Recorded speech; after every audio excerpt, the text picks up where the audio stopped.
Assalamu alaikum students. It's a principle of management session with the topic of motivation and its theories. Last time we were close all pillar of management such as the planning, organization, decision making and at last controlling. We have been discussed all pillars, all specification, all effects, and the key terms which we used in management when we are going to talk about the organization and the decision making and the planning. All such things we were discussed. Now we are going to the most important part of the management and the most dynamic and the crucial factor in the management. It is a human dimensions of management. आपके पास organisation में आपके जो employees होते हैं वो employees आपकी organisation का सबसे इम्पोर्टेंट पार्ट होते हैं। जब हम ह्यूमंस की बात करते हैं, हम एम्प्लॉयज़ की बात करते हैं, हम सब ऑर्डिनेट की बात करते हैं, अपर मैनेजमेंट की बात करें, लोअर मैनेजमेंट की बात करें, लाइन मैनेजमेंट की बात करें, स्टाफ अथॉरिटी की बात कर रहे हैं, तो वहाँ पर हमारे पास जो सबसे ज़्यादा एक फैक्टर होता है और जो सबसे ज़्यादा इम्पोर्टेंट चीज़ होती है वो आपके पास क्या होता है, ह्यूमन डायमेंशंस होती हैं। ह्यूमन को कंट्रोल करना सबसे ज़्यादा मुश्किल काम है, जैसे कि हमें पता है कि ह्यूमन माइंड जो है सबसे कॉम्प्लेक्स स्ट्रक्चर है इस पूरी दुनिया का। और उसको अभी भी कम्प्लीटली फाइंड आउट नहीं किया गया है कि वो किस तरीके से सोचता है, किस टाइम किस तरह से रेजिलियंस देता है, किस टाइम जो है वो सपोर्टिव माइंड प्रोवाइड कर रहा होता है। और यही चीज़ें जो है आपके पास क्या है आपकी मैनेजमेंट के अंदर भी। आपकी मैनेजमेंट का जब आप एक टूल इस्तेमाल कर रहे हो, अपनी मैनेजमेंट को आप सर्वाइविंग कंडीशन में रख रहे हो, अपनी ऑर्गेनाइजेशन को गोइंग कंसेंस पे लेके जा रहे हो, तो यही टूल आपके लिए क्या करता है, कभी आपके लिए सपोर्टिव एंड प्रोवाइड कर रहा होता है और कभी आपके लिए सबसे ज़्यादा कॉम्प्लेक्सिटी इन द मैटर जो है वो क्रिएट कर देता है। इसीलिए आज जब हम अपने मैनेजमेंट के सेशन 8 पर स्टैंड कर रहे हैं, तो यहाँ पर हम अपनी सेशन को 2 पार्ट में डिस्ट्रीब्यूट करेंगे और यहाँ पर हम अपनी मोटिवेशन को डिस्कस करेंगे कि what is a motivation, and then फिर इसके बाद हम डिस्कस करेंगे कि इस मोटिवेशन के लिए या ह्यूमन के ऊपर कौन-कौन सी चीज़ें हैं जो इन्फ्लुएंस करती हैं। ह्यूमन माइंड जो है वो किन चीज़ों को जो है एक्सेप्ट कर रहा होता है और उन चीज़ों पर जो है वो अपने पास क्या करता है, रिस्पॉन्ड करता है in the favour of a organisation. Now start करते हैं स्टूडेंट्स की मोटिवेशन है क्या एक्चुअली। दरअसल जब हम मैनेजमेंट की बात करते हैं तो मोटिवेशन को जो है आप कह रहे होते हो कि it is a driving force of a human mind. आप ह्यूमन माइंड को ड्राइविंग पोजीशन पे अगर आपने रखना है, आपने अपने ह्यूमन से कोई काम करवाना है, तो जो मोटिवेशन है वो आपके पास क्या है, एक ड्राइविंग फोर्स है। अच्छा जी, इंटरेस्टिंग चीज़ ये है कि मोटिवेशन कभी भी आप किसी भी ह्यूमन की बाहर से जो है क्रिएट नहीं कर सकते। मतलब आप ये बात सोचें, for example that you are all the students, और आप ये बात सोचें कि आपने पढ़ना है और हम जो है, मैं पढ़ना चाहता हूँ, और मैं बहुत अच्छे मार्क्स लेना चाहती हूँ, लेकिन जो है मैं पढ़ नहीं पाती, मैं जो है मार्क्स को जो है गेज नहीं कर पाती, मेरा जो है इंटरेस्ट वहाँ पर क्रिएट नहीं हो पाता। तो what is the thing behind it, कि अब आप सोचें कि वो कौन सी चीज़ें, वो कौन से साइकोलॉजिकल प्रैक्टिसेस हैं जो एक्चुअली आप अपने साथ नहीं कर रहे, जिसकी वजह से जो है आप क्या कर रहे हैं, आप फेस कर रहे हैं कि आप जो है इन चीज़ों के ऊपर, या आप जो चीज़ हासिल करना चाह रहे हैं वो चीज़ जो है वो आप हासिल नहीं कर पा रहे हो। तो अब आप क्या करोगे, उन साइकोलॉजिकल बॉन्डिंग्स के ऊपर जो है डिस्कस करोगे, या आप उन साइकोलॉजिकल फैक्टर्स को देखने की कोशिश करोगे, what is the reason behind it. अच्छा जी, वो रीज़न्स क्या होंगे, वो रीज़न्स एक्चुअली आपको बाहर से नहीं मिलेंगे, वो आपके इंटरनल फैक्टर्स ही होंगे, जिसकी वजह से जो है जब आपकी असेसमेंट की जाएगी, आप किसी जो है एक्सपर्ट के पास बैठे, वो आपसे जो है 4 एंड 5 क्वेश्चंस करेगा, उसी टाइम जो है फाइंड आउट हो रहा होगा कि एक्चुअली वो जो फैक्टर्स हैं, वो फैक्टर्स बाहर से नहीं आ रहे, वो फैक्टर्स एक्चुअली आपके अंदर ही मौजूद हैं, कि जिसका ये क्वेश्चन है कि उसको इंटरेस्ट क्रिएट नहीं हो रहा। तो क्यों नहीं हो रहा interest create, because of that कि आपकी जो है इंटेंशंस जो हैं वो उस चीज़ में डीपली डेवलप ही नहीं हो पा रही हैं, जिसकी वजह से जो है आप क्या कर सकते हैं, अपना इंटरेस्ट क्रिएट कर सकें। आप जो चीज़ पढ़ना चाह रहे हो, एक्चुअली आपका जो है आपका माइंड उस चीज़ को एक्सेप्ट ही नहीं कर पा रहा। आपके माइंड का स्ट्रक्चर जो है वो इस तरीके से बना हुआ है, या आप एक मिथ के अंदर मौजूद हैं इस बात को लेके कि ये जो है मैं नहीं पढ़ सकता, ये बहुत ज़्यादा कॉम्प्लेक्स है, it is not my duty, it is not my interest choice. ये तमाम की तमाम चीज़ें जो होती हैं वहाँ पर क्या हो रही है, आपको अंदर से ही जो है मोटिवेट नहीं कर पा रही हैं towards your studies. It means of that अगर हम इस पूरी डिस्कशन को सम अप करें, तो हम यहाँ पर ये पूरी डिस्कशन इस तरह सम अप कर सकते हैं कि ये जो आपका मोटिवेशन का फैक्टर है, इसको बाहर से आपके पास जो है कोई फैक्टर मौजूद नहीं जिसकी वजह से आप मोटिवेट हो सकें। एक्चुअली ये आपका ट्रिगर है, ये आपका इंटरनल एक जो है ड्राइविंग फोर्स है जो आपको क्या कर रही है वहाँ पर उस काम को वो काम करवा रही है, और उस काम को इन बेस्ट पॉसिबल मैनर जो है वो आप कर रहे हो। इसीलिए कहते हैं कि जब भी आप कोई फील्ड चूज़ करें, जब भी आप कोई प्रोफ़ेशन चूज़ करें, जब भी आप कोई स्टडी चूज़ करें, तो सबसे पहले आप इंटरनली खुद की असेसमेंट करें कि एक्चुअली आप जो है उस काम को करने के लिए कितने एबल हैं, आपके अंदर की एबिलिटी जो है वो कितनी ज़्यादा है उस काम को करने के लिए। अगर आप सेल्फ मोटिवेटेड होंगे, अगर आप जो है इंटरनली आपका इंटरेस्ट बहुत ज़्यादा क्रिएट होगा उसके अंदर, तो अंडरस्टूड सी चीज़ है कि आप क्या करेंगे, उस काम को in a best possible manner perform कर रहे होंगे, और इवन के आप बीच में जो है उसको ड्रॉप भी नहीं करेंगे, क्योंकि किसी भी चीज़ के लिए आपके पास जब इंटरेस्ट होता है तो आप उसको जो है इन बिटवीन नहीं छोड़ रहे होते। जिसके हमारी आजकल यंग जनरेशन की जो एक हैबिट बनी हुई है, वो हैबिट यही है कि वो जब कोई काम कर रही हो, उस काम को क्या करती है वो, जब वो काम नहीं हो रहा, हर्डल्स आ रहे हैं बीच, और हर्डल्स आने के अलावा जो है बहुत सारी प्रॉब्लम्स उसने फेस की, तो उसका सबसे आसान काम ये होता है, उसके सबसे आसान चीज़ ये होती है, उसको वो गिव अप कर देते हैं, क्विट। उनका सबसे बेस्ट जो उनको काम लग रहा होता है, वो उसके लिए वॉरियर नहीं बनते, वो उसके लिए फाइट नहीं करते, वो उसके लिए जो है फाइंड आउट नहीं करते वेज, वो एक्चुअली क्या कर रहे हैं वहाँ पर, उनके लिए सबसे बेस्ट काम क्या आ रहा है कि आप उसको क्या कर दें, छोड़ दें। और जो आप क्विट कर रहे होते, क्विट करना आप लोगों के लिए क्यों आसान होता है, क्योंकि आप लोगों ने सबसे पहले तो खुद को रीड ही नहीं किया कि आपने क्या काम करना है। आपने तो अपने साथ सबसे बड़ी ज़्यादती यही की है कि आपका माइंड आपसे क्या चाह रहा है, आपका इंटरेस्ट जो है वो किन कामों के अंदर है, आप किन चीज़ों को जो है किन चीज़ों के ऊपर आप काम कर सकते हो, आपने खुद को तो रीड करने की ज़रूरत ही महसूस नहीं की।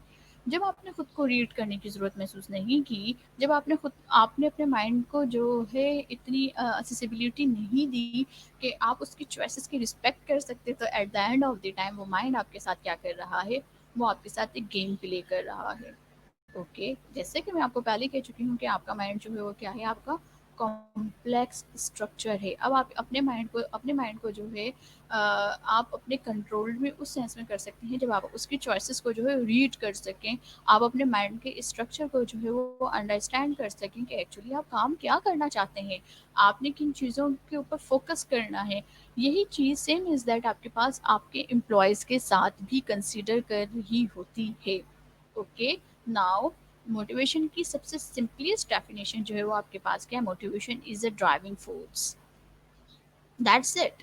नाउ यहाँ पर देखते हैं कि यहाँ पर क्या है, any influence that triggers, directs and maintain behaviours.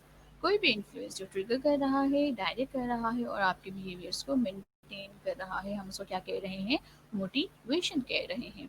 Research is based upon different variables that affect motivation. It means of that वो कौन कौन से जो है variables मौजूद हैं जो आपके पास जो है आपकी मोटिवेशन पे जो है वो अफ़ेक्ट कर रहे हैं। जैसे कि अभी हम बात कर रहे थे कि एक्चुअली मोटिवेशन का जो फैक्टर है वो आपके पास आपकी इनर साइकिक का फैक्टर है, साइकोलॉजिकली जो है ना ये आपका फैक्टर है। लेकिन ये जो बन रहा होता है, ये जो ड्रॉ हो रहा होता है, ये आपके पास बाहर की कुछ फोर्सेस ऐसी हैं जो आपकी मोटिवेशन के ऊपर, कुछ वेरिएबल्स ऐसे हैं जो आपके मोटिवेशंस के ऊपर इफ़ेक्ट कर रहे हैं। समहाउ इंडिविजुअल डिफरेंसेस, सबसे पहले आपके पास आपका फर्स्ट पॉइंट है इंडिविजुअल डिफरेंसेस। कुछ लोग होते हैं जो हर शख्स जो है वो दूसरे शख्स से क्या है आपके पास डिफरेंट है। किसी का सोचने का स्टाइल जो है वो बहुत ज़्यादा डीपली जो है वो सोच रहा होता है। ओके, कुछ लोगों के सोचने का स्टाइल ऐसा है कि जी ये काम हमने करना है, अब व्हाटएवर एंड व्हेनेवर जिस तरीके से भी इस काम को होना है, इस ये काम जो है हो जाना चाहिए। कुछ लोग होते हैं जो बहुत काम एंड कंफर्ट होते हैं, कुछ लोग होते हैं जो बहुत ज़्यादा रशिंग कंडीशन में होते हैं, हरी अप, उन्हें हर काम जो है वो जल्दी करना होता है। वो चीज़ों को सोच नहीं रहे होते, वो चीज़ों को प्लान नहीं कर रहे होते, उनके उनके सामने एक टास्क रखा हुआ है और उन्होंने जस्ट जो है उस टास्क के ऊपर सोचा नहीं, उस काम के ऊपर बिल्कुल भी नहीं सोचा उन्होंने कि ये काम किस तरीके से होगा, इस काम को कंप्लीट करने का जो है बेस्ट पॉसिबल मैनर क्या होगा। उन्होंने कहा कि ये काम है, अब वो उठे और उन्होंने जो है उस काम को परफॉर्म करना शुरू कर दिया। ओके, और कुछ लोग होते हैं जो कि सोचेंगे कि भाई it is the specific thing, इस काम को इस तरीके से करेंगे तो ये ज़्यादा बेहतर अंदाज में करे होगा। तो यहाँ पर क्या आ गया आपके पास, डिफरेंसेस आ गए। ओके, डिफरेंसेस क्या, कि कुछ लोग बहुत काम हैं और कुछ लोग बहुत ज़्यादा रशियन कंडीशंस में मौजूद हैं। कुछ लोग जो होते हैं वो बहुत ज़्यादा इमोशनल होते हैं, जज्बाती होते हैं, उन्हें जो चीज़ सामने नज़र आ रही है उसी जज्बात की बेस पर रखते हुए जो है वो क्या कर रहे हैं वहाँ पर डिसीजन ले रहे हैं। कुछ लोग होते हैं जो रियलिस्टिक होते हैं, हकीकत पसंदी, उनको पता है बिहाइंड द मिरर भी कोई स्टोरी मौजूद है, बिहाइंड द मिरर भी कोई सिचुएशंस मौजूद है, जिसको जो है रीड करना ज़रूरी है, जिसको अंडरस्टैंड करना ज़रूरी है, जिसको जज करना ज़रूरी है। तो वो उस रियलिस्टिक वे पर जो है वो क्या कर रहे होते हैं, काम कर रहे होते हैं। लोग ये होते हैं, कुछ लोग होते हैं जो रिस्क टेकर होते हैं और कुछ लोग होते हैं जो रिस्क एलिवेटर होते हैं। रिस्क टेकर वो तमाम के तमाम लोग जो कि नए काम करने में, इनोवेटिव काम करते हुए भी जो है डरते नहीं हैं और वो हर तरह की रिस्पॉन्सिबिलिटीज़ को जो है वो लेना चाहते हैं, वो एक्सक्यूज़ेस वहाँ पर गिवन नहीं कर रहे होते। और कुछ लोग होते हैं जो कि डिफेंसिव पोजीशन पे खड़े हुए होते हैं, रिस्क एलिवेट कर रहे होते हैं, उनकी कोशिश ये होती है कि वो जो है ज़्यादा चैलेंजिंग थिंग्स जो है वो वहाँ पर फेस ना करे। That is called the individual differences, के हर शख्स जो है वो दूसरे शख्स से जो है वो डिफरेंट है यहाँ पर। देन फिर बात करते हैं ऑर्गेनाइजेशन कॉन्टेक्स्ट भी जो है वो क्या कर रहा है यहाँ मोटिवेशन है। फॉर एग्जाम्पल आपके पास आपका ऑर्गेनाइज का आपके ऑर्गेनाइजेशन का जो वो इन्वायरमेंट और वहाँ पर सबको रैंडम मोमेंट दिया जाता है और बिल्कुल नहीं जाती नहीं रहा। तो आपके ऑर्गेनाइजेशन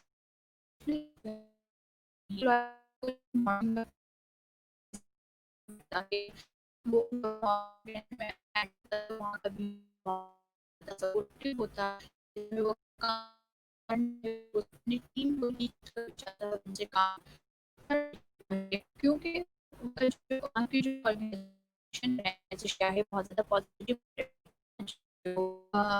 मूव कर रही है और अपने एम्प्लॉयज जो है वो वहाँ पर अ, अपने एम्प्लॉयज को इन्वॉल्व कर रही है। और ये सारी चीज़ें जो है वो मिलके क्या बना रही हैं आपके पास आपकी ऑर्गेनाइजेशन का कॉन्सेप्ट। अब कोई इन्वेस्ट कर जाए तो वहाँ पे इन्वर्स हो जाएगा ऑपोजिशन का को की वजह से किसी भी एम्प्लॉय का जो होगा वो क्या हो जाएगा आपके पास नेगेटिव हो जाएगा। वो अपनी जो डेजिग्नेशन पर वो अपनी चेयर पर बैठते हुए भी जो है बिल्कुल टाइडी होगा, उसके अंदर कोई कमिटमेंट नहीं है, उसके अंदर कोई कोई मोटिवेशन नहीं है कि उसको परफॉर्म कर सके।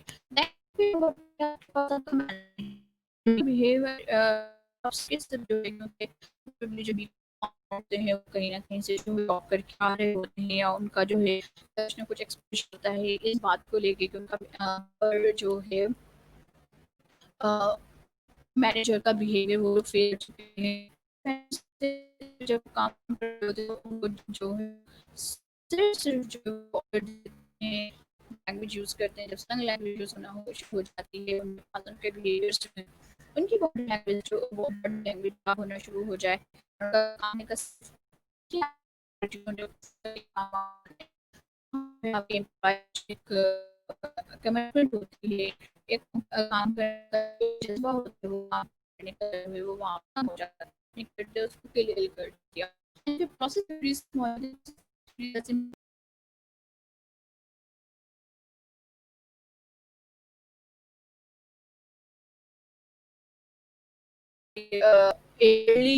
जो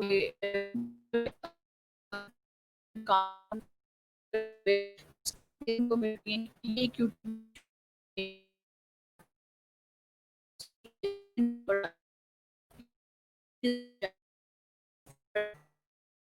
जो डिस्प्ले शो कर रहे हैं, तो ये आपके पास क्या है, कुछ प्रोसेस थ्योरीज हैं कि ऑर्गेनाइजेशन के अंदर जो काम करने के प्रोसेस हैं वो कितने ज़्यादा जो है डिस्क्रिमिनेटिव हैं या कितने ज़्यादा जो है वो इक्विटेबल हैं।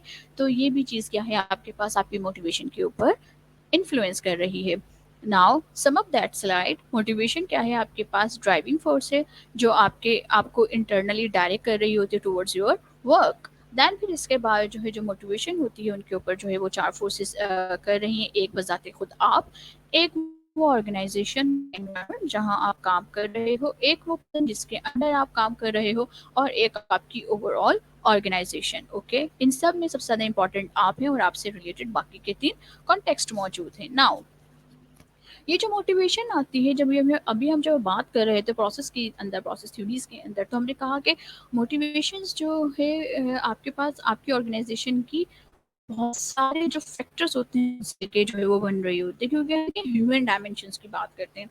एक ऑर्गेनाइजेशन है जो अपने एम्प्लॉयज़ को बहुत ज़्यादा रिकॉग्नाइज करती है कि एम्प्लॉय ने जो है बहुत जल्दी अपना प्रोजेक्ट और उसके पास जो उसका टारगेट था वो टारगेट से क्या, अगर हम एक सेल्स पर्सनल्स की बात करें तो एक सेल्स पर्सनल ने जो है अपना टारगेट मिनिमम टाइम पीरियड में जो है वो क्या कर लिया, अचीव कर लिया। तो वहाँ अगर ऑर्गेनाइजेशन उसको अवॉइड कर देगी तो उस सेल्स पर्सनल जो है वो अल्टीमेटली ये बात सोचेगा कि उसके पास जो है नेक्स्ट टाइम उसने जो है ये चीज़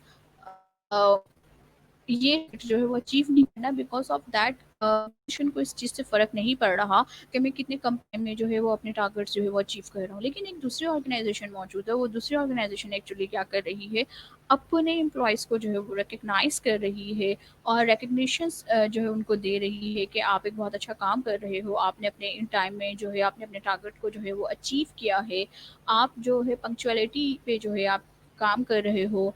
ये तमाम की तमाम चीज़ें जो है वो क्या कर रही हैं, एम्प्लॉय को मोटिवेट कर रही हैं। आप उसकी पे एंड बेनिफिट्स की बात करें, आपका पे एंड बेनिफिट्स जो है वो आपके एम्प्लॉय को मोटिवेट कर रहा होता है। आप अपने एम्प्लॉय को क्या करें, कोई रिस्पॉन्सिबिलिटी दें, फर्दर अगर आप उसके जो है जॉब डिस्क्रिप्शन से हट के आप उसको रिस्पॉन्सिबिलिटी दे रहे हैं, लेकिन आप उसको फील ऑफ ऑनरशिप दे रहे हैं और आप उसको ये बात रियलाइज़ करवा रहे हैं कि जो रिस्पॉन्सिबिलिटी आपको मिल रही है उसका रीज़न ये है कि you are the able of this things and this and that. तो वहाँ पर जो उसकी रिस्पॉन्सिबिलिटी देते टाइम की आपका जो बिहेवियर होगा, वो बिहेवियर भी एक्चुअली क्या कर रहा है वहाँ पर आपके पास, आप वहाँ पर जो है वो क्या कर रहा है, उस एम्प्लॉय को मोटिवेट कर रहा है।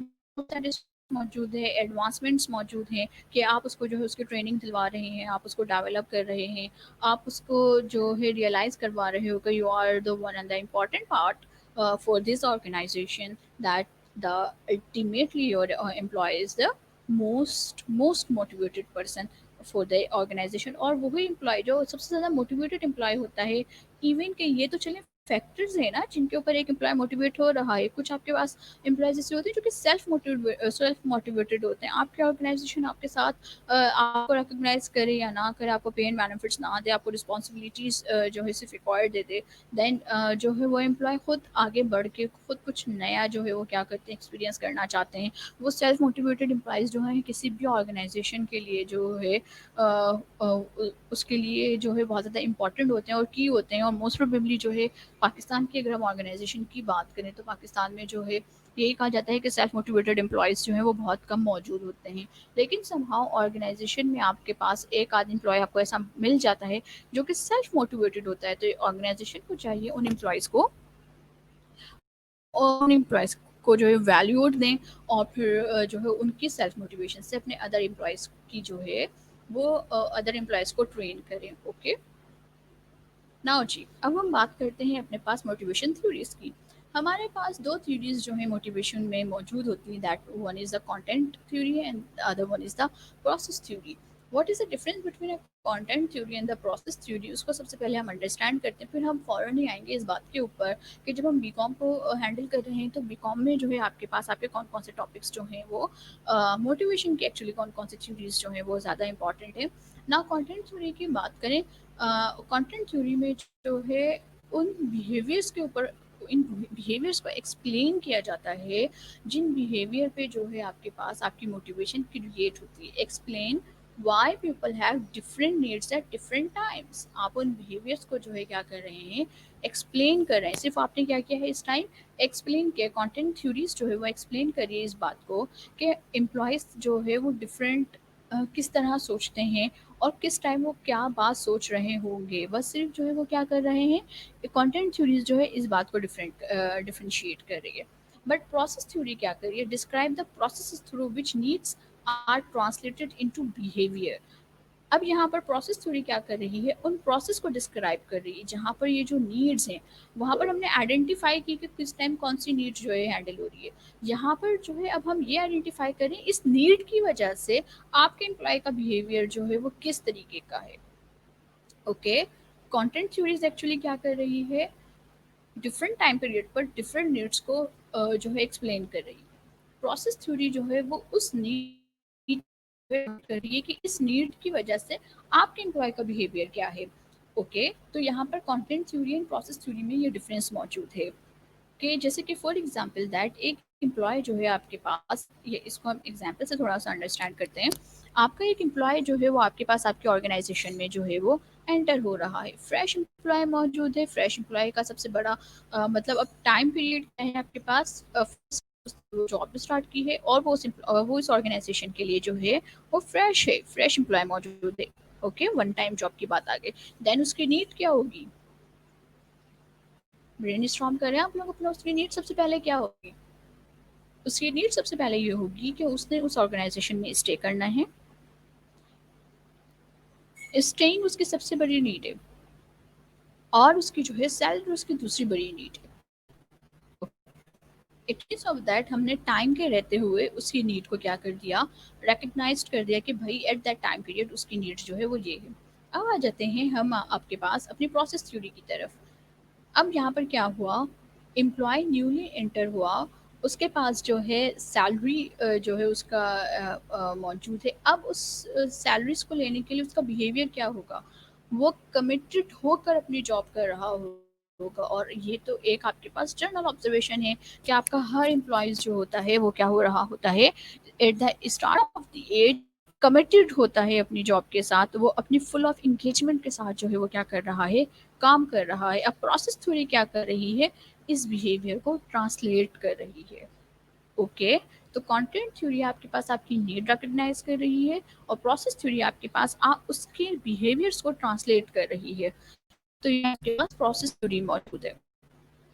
Now practical implications of the theories, content implications क्या हैं at different times।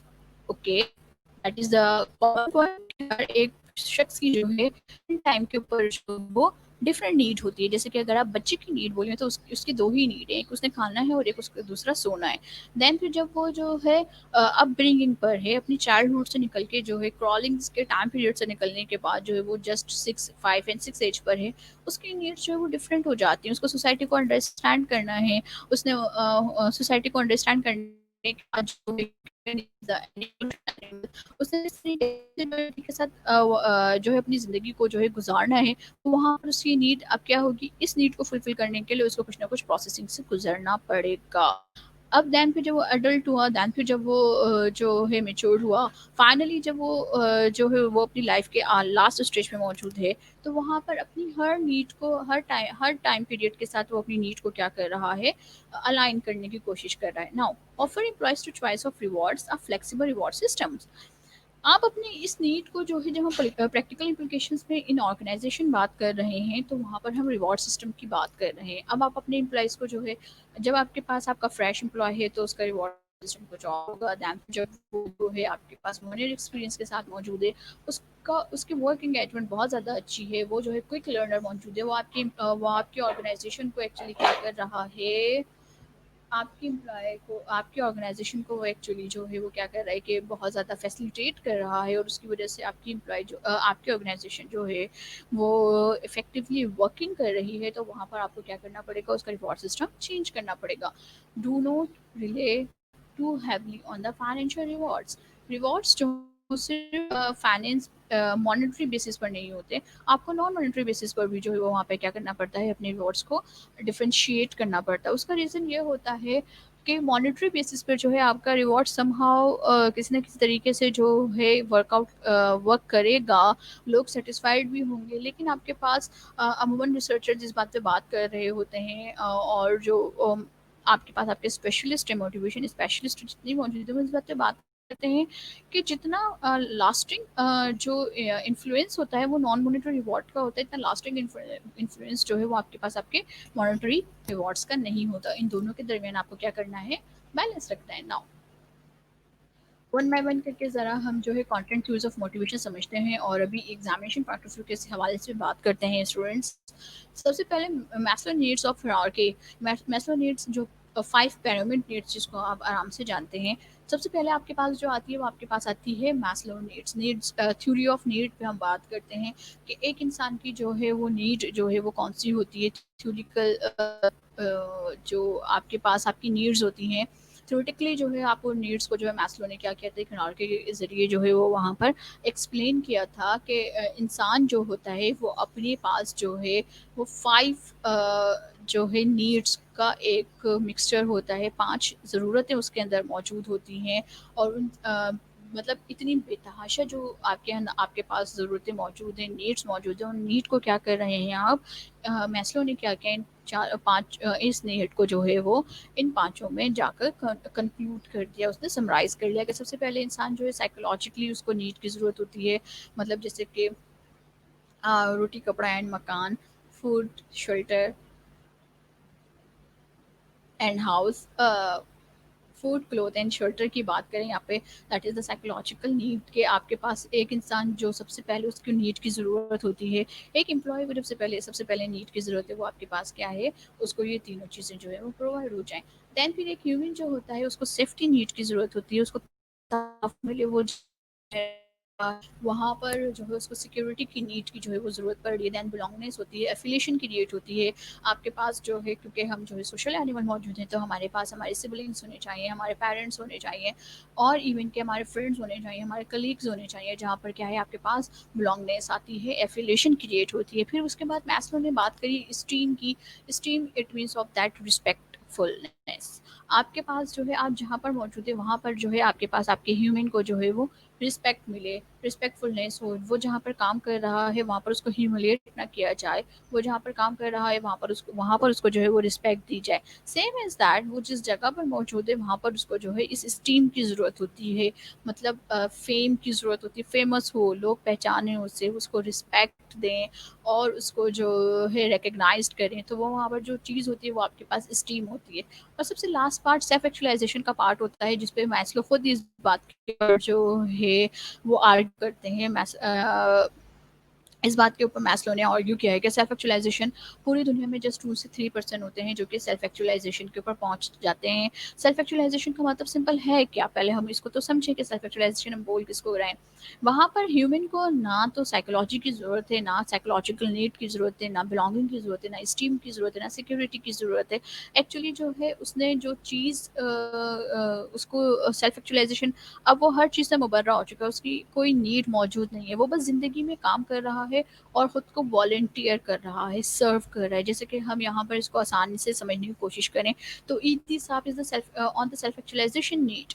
उनको जो है वो अपने लिए किसी चीज़ की ज़रूरत नहीं थी, उनको जो है सोसाइटी को बेहतर बनाने के लिए जो है वो चीज़ों की ज़रूरत थी, तो that is called the self actualisation need.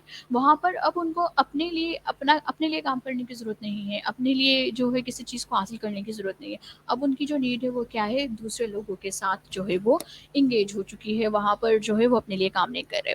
Then फिर जो है मास्लो थ्योरी ऑफ नीड्स के इन 5 पार्ट्स को जो है एल्ड्रॉफ अर्क थ्योरी में जो है ना कन्वर्ट कर दिया जाता है। एक्चुअली जो है ये इसके पास जो है मास्लो थ्योरी की समराइज्ड फॉर्म जो है अर्क थ्योरी की बात कर रहे होते हैं, एआरजी थ्योरीज की हम बात कर रहे होते हैं कि नीचे की जो है दो जो है वो आपके पास जो साइकोलॉजिकल नीड है, सेफ्टी नीड है, उसको जो उन्होंने क्या किया, एक एक नाम दे दिया और वन वर्ड जो है उससे उसको कहा कि एग्जिस्टेंस नीड मौजूद होती है किसी इंसान, क्योंकि उसको जो है ज़िंदा रहने के लिए खाने की ज़रूरत है, रहने के लिए जो है मकान की ज़रूरत है, तो यहाँ पर वो एग्जिस्टेंस नीड मौजूद है। देन फिर जब वो एग्जिस्टिंग नीड उसको मिल जाती है, वो सेफ्टी साइकोलॉजिकल बिलोंगिंग से जो है वो गुजर चुका होता है, तो देन फिर जो है वो ग्रोथ के ऊपर काम करता है, उसको जो है ज़िंदगी में आगे बढ़ना। क्योंकि अगर आप फेम की बात करें, आप रिस्पेक्टफुलनेस की बात करें, तो जब आप जो है किसी अच्छी पोस्ट पे मौजूद होंगे,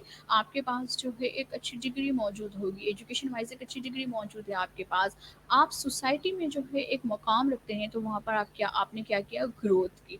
सेल्फ एक्चुअलाइजेशन की बात करें, वहाँ पर एक्चुअली आपको कुछ नहीं चाहिए, लेकिन आप एक्चुअली वहाँ पर क्या कर रहे हो, अपने से रिलेटेड दूसरे लोगों के लिए साथ जो है उनको ग्रो कर रहे हो। तो एआरजी थ्योरी जो है, अल्डर्स की एआरजी थ्योरीज जो है, उसने actually Maslow theory of need को क्या किया है, जो है वो कट डाउन किया है, 5 नीड्स को जो है वो 2 नीड्स में जो है जाकर कन्वर्ट कर दिया है। देन हर्जबर्ग थ्योरी की बात करें, Herzberg theory and the two factor theory, it's also called the two factors theory. उसने कहा कि इंसान के पास जो है वो 2 फैक्टर्स होते हैं जिससे आप उसको मोटिवेट करते हैं। या तो वो जो हाइजीन्स फैक्टर होते हैं, जिसको हम मेंटेनेंस फैक्टर भी कहते हैं, कि आप जब, जैसे कि फॉर एग्जांपल दैट आप कोई किसी जॉब को लेने के लिए गए हो, तो जब आप जॉब हासिल कर लोगे, तो अंडरस्टूड सी चीज़ है कि वहाँ पर आपको सैलरी भी मिलेगी। ओके, अंडरस्टूड सी चीज़ है कि आपको एक डेजिग्नेशन प्रोवाइड की जाएगी, अंडरस्टूड सी चीज़ है कि वहाँ पर आपको एक प्लेस ऑर्गेनाइज किया जाएगा। तो ये चीज़ें जो है वो आपके पास क्या है, मेंटेनेंस फैक्टर है, हाइजीन फैक्टर है।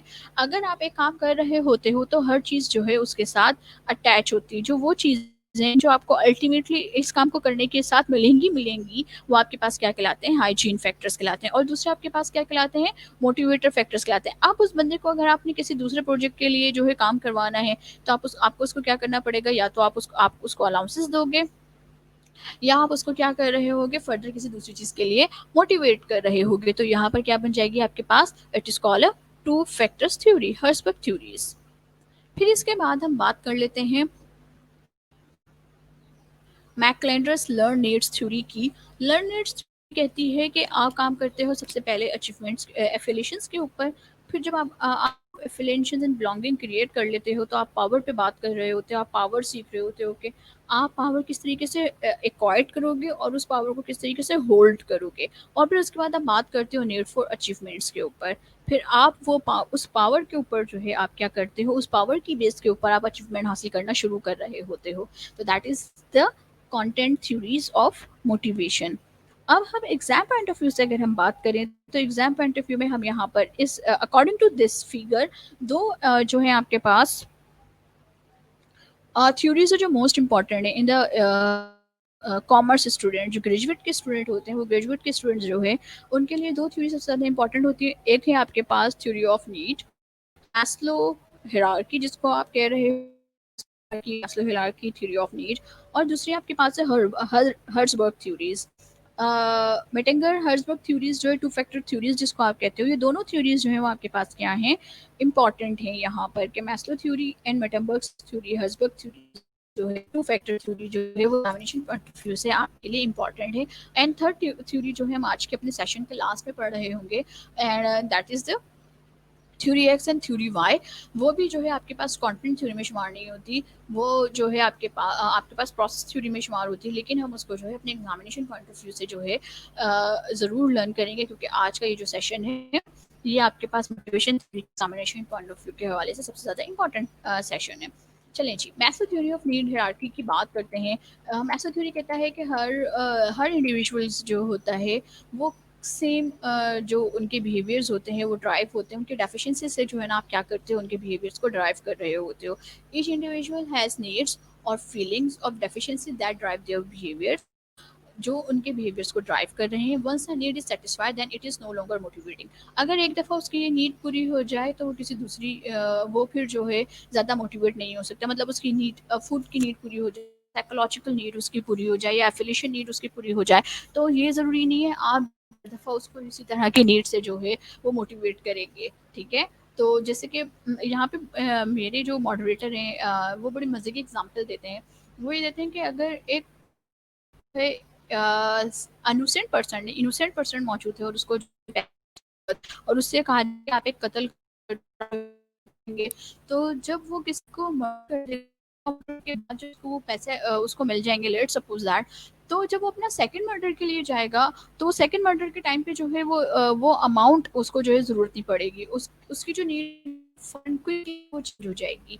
या तो उसको आप ज़्यादा अमाउंट दें, या फिर in term of monetary value आप उसको जो है सैटिस्फाइड ना करें। अब आप उसको जो है पावर के ऊपर आप उसको सैटिस्फाइड कर सकते हैं। देन फिर पावर के बाद जो है, जब उसको पावर मिल जाएगी तो फिर उसको किसी डेज़िग्नेशन की ज़रूरत पड़ेगी। फिर जब वो डेज़िग्नेशन मिल जाएगी तो जो है हो सकता है कि उसको किसी और चीज़ की ज़रूरत पड़ जाए।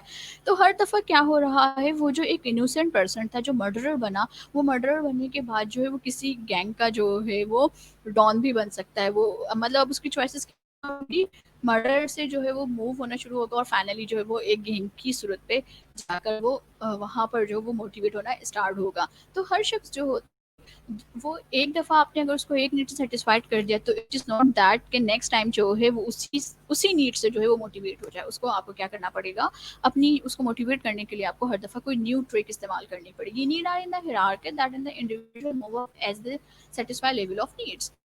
इंसान